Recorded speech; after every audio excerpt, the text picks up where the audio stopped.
একটা আইন আসছে চলেছে, সেই আইনটার নাম হলো ইউনিফর্ম সিভিল কোড, ইউসিসি। সেই আইনে কি হবে? আজ মসজিদ চলে যাচ্ছে, আপনি ভাবছেন মসজিদ বানিয়ে নেব। আজ মাদ্রাসা চলে যাচ্ছে, আপনি ভাবছেন বানিয়ে নেব।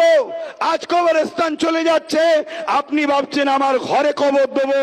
কিন্তু মনে রাখবেন, ইউনিফর্ম সিভিল কোড আসছে, যেখানে আপনার জন্য কোরআন ব্যান্ড হবে, যেখানে আপনার জন্য নামাজ ব্যান্ড হবে, যেখানে আপনার জন্য রোজা ব্যান্ড হবে, যেখানে আপনাকে ইসলাম ধর্মের কালচার করতে পারবেন না। আপনি আপনার ধর্মীয় কালচারে যে বিবাহ করছেন, ওই বিবাহ চলবে না। এক দেশ এক আইন, সেই আইনটা হলো কি? আমার দেশের রাজা হবে, রাজা যা করবে তাই হবে। আমার কথা শুনছেন আপনারা?